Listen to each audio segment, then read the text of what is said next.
are a lot of people in this country who aren't bothered by NSA spying because they're not doing anything wrong and they have nothing to hide and they're not terrorists. But if you're one of the Americans that feels this way, there are a few things you should probably know. The first is that the NSA has not found a single terrorist, just like the TSA, that also violates your rights while purporting to keep you safe. But you should also know that your government has a very different definition of doing something wrong than you probably do. Because do you like weed or Molly or ecstasy or cocaine or shrooms or acid? Because if so, it's guaranteed that the NSA has your text messages and phone calls to your drug dealer on file. And if they so choose, they can forward those right on over to the DEA. The DEA has a special operations division that uses this information to prosecute Americans for ordinary drug crimes. But it gets better because they pass that information on to local police departments so that they can get in on the prosecuting action too. But it gets even better because the SOD also forwards their mass data from the NSA right on over to the IRS so they can investigate you for tax fraud. So if you've worked a few extra jobs in this dire economy trying to make some extra money under the table, well, you're doing something wrong and the government wants to know about it.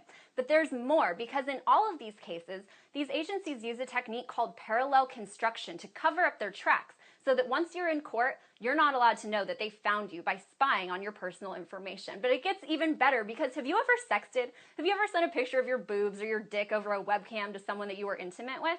Because it just came out that the NSA played a vital role in helping the GCHQ, their British counterparts, spy on millions of Yahoo users' webcams. And you know what they found?